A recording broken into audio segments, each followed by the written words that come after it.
Hey guys, welcome back to my channel. In today's video, we are going to be diving into one of my favorite topics to discuss, and that is dieting. I really wanted to make a video all about why I feel like you should not, absolutely should not, go on a diet in this new year. It's January, it's 2023, it's a new year. Everyone is excited with goals and resolutions, and a lot of the time, I feel like most of the time, it has to do with losing weight, getting healthier, maybe going on a diet, all of the above. And while I am all for, taking care of yourself, setting goals as far as creating healthier behaviors and healthier habits so that you can actually nourish yourself and take care of your body and live this long, healthy life, I think so much of the time we just totally miss the mark. If you guys are new around here, welcome. My name is Becca. I'm a registered dietitian and I share lots of content here on my channel about nutrition, intuitive eating, and really how to, approach food and eating and nutrition in a way that's very balanced, that allows for, enjoyment, but also nourishment. I do also have a nutrition and intuitive eating program where I walk you through personally how to really change the way that you see food, to get off the hamster wheel of dieting, and really learn what it takes to actually nourish your body from a nutrition standpoint, but do it in a way that is totally balanced and sustainable from an intuitive eating standpoint. So if that's something that interests you, I will leave a link below for more details down in the description box. But let's get into it. Let's talk about dieting. So like I said, it's a new year. The diet messages are everywhere. I feel like no matter what website I'm on, if it's Facebook or Pinterest or YouTube or wherever, I'm getting served ads for diets. But the thing is, you guys, most of the time, it's not let's get you on a restricted calorie diet and let's make you lose weight because that's what you really want. It is disguised as this healthy lifestyle. As the years go on and people are more savvy and starting to see that diets don't actually work in the long term, the diet industry has had to get smarter. They've had to evolve. So they will market their programs that really at the base of them are weight loss programs. They are traditional dieting programs. They market them as a healthy lifestyle. And they'll use all kinds of jargon to make it sound like, this is backed by science and it's just changing your lifestyle. But really the goal is still weight loss when it comes down to it, which is not sustainable in the long term. I'll touch on that more in a minute, but I do want to talk a little bit about weight in general. So most or all people are born with what's called a set point range, meaning their bodies are genetically programmed to be most comfortable or be most healthy in a certain weight range. It's not like one number because day to day our weights can fluctuate. All kinds of things, especially fluid, will affect what the actual number on the scale is. But everyone has this kind of comfortable weight range that they are genetically programmed with, kind of like our eye color and our height, our skin color, things like that. It just has to do with our genetics, and every single body is different. So number one, this idea isn't really pushed very much in the world, mainly because we live in this diet culture and dieting programs and dieting just beliefs in general. They want you to think that your weight is totally under your control and you can manipulate it to be whatever you want. You can look however you want. You can create whatever physique that you want. But the reality is that we just don't have that much control over it as we are led to believe. Of course, you can change your weight, through different manipulating your diet or exercise or whatever it is. You can also gain weight, by maybe eating too much or getting into a habit of binging or, just maybe being more sedentary. There's a lot of different factors that go into what our weight ends up being. But the point here is that if you are actually healthy, you're nourished, you're taking care of yourself, if you're doing all of these things to, healthy behaviors in general, and you're not actively trying to manipulate or change your weight, you will fall into this kind of genetically pre-programmed weight range. So this idea isn't really, out in the world very much because they don't want us to know this. But also, number two, the ideal bodies that we tend to idolize, that we tend to strive for, that we tend to deem as beautiful, most people's bodies naturally are not going to match up to these ideals. Our ideals tend to be pretty extreme, whether it's like, you know, Kim Kardashian, super curvy, or if it's like runway model, rail thin. We typically aren't striving for the average, if you're picking up what I'm putting down.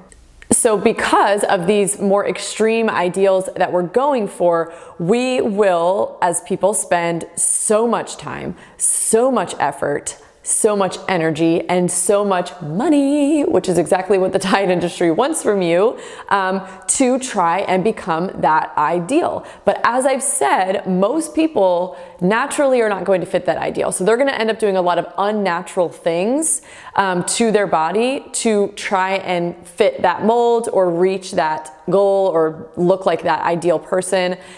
So we're basically just fighting our biology and fighting our body to get to this goal that is actually very unrealistic for us. So this has a lot of drawbacks. Number one, when you are actively in that space of going for this ideal, trying to lose the weight, or going on this certain diet because some person on YouTube, or I don't know, told you should cut out XYZ food because it's the healthiest, but maybe it doesn't actually like feel good when you cut out dairy or you cut out gluten. Maybe you actually felt better when you were eating those things. So you're just going to be fighting your body, and that's going to create a lot of stress in your life. It's going to create a lot of tension in your life. It's going to give you a lot, you're going to be very preoccupied by food or your diet or your exercise regimen or whatever it is. It's just a very stressful time when you're not actually really like aligned with your body and what it needs. Another huge drawback is, so those are some more physical drawbacks, but also mentally, this is a very tough space to be in. High stress, high stakes. It can be really difficult. Think of all of like the mental gymnastics you're doing all the time, trying to, you know, count calories or track macros, or think about fasting windows, or you're invited out to eat but they don't have foods that are like approved by your diet. That is all, you're constantly thinking about food. You're constantly thinking about if you're being good or if you're being bad, and it's a lot on a person mentally. So we've got a lot of physical drawbacks, we've got a lot of mental drawbacks, but something that isn't talked about hardly enough and is actually backed by research, this is coming out more and more in research, is that actively pursuing weight loss, which most of the time if you're dieting, I would be willing to bet that is part of your goals. Maybe it's not your sole goal, but weight loss, we tend to be obsessed with losing weight. There is actually this really dark side to weight loss. And what I mean by that is weight loss, since it is not sustainable, okay, in the long term, which I'll talk about that more in a second, it can actually increase your risk for disease. Because since it's not sustainable, you will lose weight and then you will gain weight. And then all of a sudden you find a new diet to lose the weight again, and then you lose weight and then you gain it back. And then you lose weight and then you gain it back. And unless you step off the hamster wheel, unless you step back from the dieting, unless you change your mindset, change the way you see food and approach it in a totally new radical way that's actually healthy and not grounded in weight loss, you are going to continue to do this. And weight cycling is actually linked to a higher risk of cardiovascular disease and a higher risk of type 2 diabetes. So I want you to think logically about this, and even if your doctor is recommending weight loss, maybe weight loss isn't actually the answer, but maybe healthier behaviors that will actually promote health and not put you on a hamster wheel that trashes your health, maybe that's the answer instead. So again, we're obsessed with weight loss. It comes from the diet industry, it comes from the medical industry, but it's not actually the answer. And you might be thinking, but weight loss can be sustainable. Every time I talk about this, I do get these comments. And here's the thing. There is research that backs weight loss being sustainable, but if you actually look at the studies, they're typically not looking, not tracking these individuals, studying these individuals who have lost weight for more than a year. And you can, a year is not that long of a time. You can do anything for a year, but the studies that actually look at like the truer long-term, or that give us a better snapshot of what the long-term is going to look like for that individual, if they're looking at, once they get to 3 years, once they get to 5 years, the studies find that the weight comes back on, and even worse, a lot of the time, even more weight comes back on. And you see this once you're aware of this trend, let's say. You see it all the time in real life. If you look at like celebrities, which unfortunately the media loves to talk about their weight, and it's very unfortunate, and track them and shame them and whatever it is, but you can see this all the time. Someone who is like super healthy, they've lost a bunch of weight, they're on the cover of the magazine, they're telling you how they did it, they're living their best healthy life. A few years down the line, they weigh even more than they did before. So this is certainly something that we see. The research sees it. I've certainly seen it, in our culture. And the reason, really, what it comes down to, the fact that it's not sustainable, is because our bodies are not set up to diet. We have, part of our brain is like our primal brain, and its main goal is like to survive. So if we're going on like a calorie deficit diet in order to bring about weight loss, it might work in the short term for sure, but you're never going to be able to keep that up long term, because eventually your body is going to step in. It's going to do a few things. It's going to actually lower your metabolism so that you burn just less calories in the background, doing all the things you need to do, like send nerve signals and pump blood and move your muscles or whatever.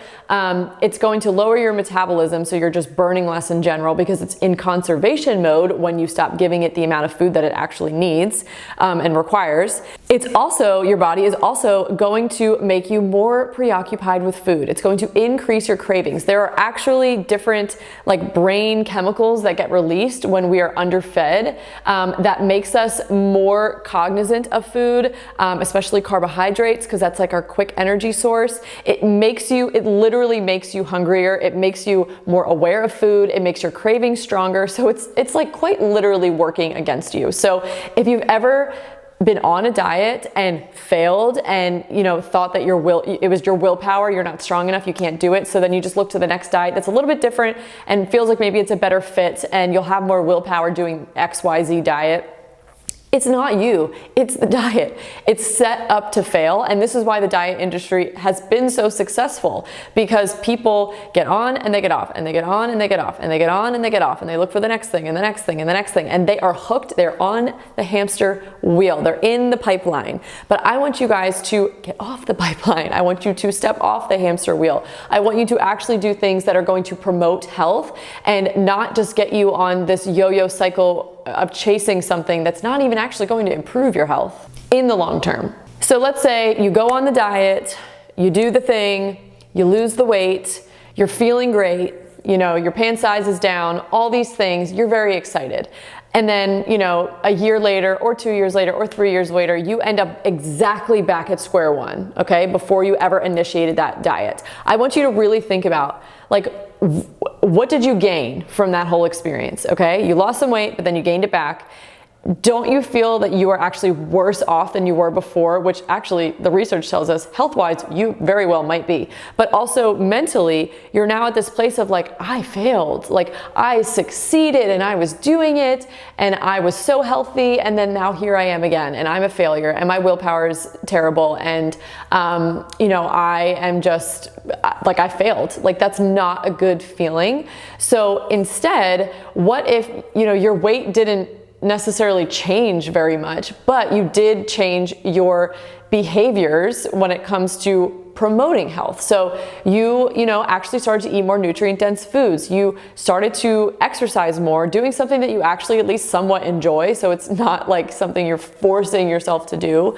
You have better sleep habits. You drink more water. You are better about taking your supplements, so that overall you are less risk for nutrient deficiencies. If you're doing all these things that are actually going to improve your health, like physically, biologically, you know, you're going to be getting better sleep, you're going to have lower stress levels, you're going to be more nourished, you're going to have more energy, your digestion's going to be better, your hormones are probably going to be more in sync. These are all great things, but actually trying to just lose weight instead of doing all those things, the weight loss isn't necessarily going to grant you all of those health improvements. Like I said, in fact, it might do the opposite.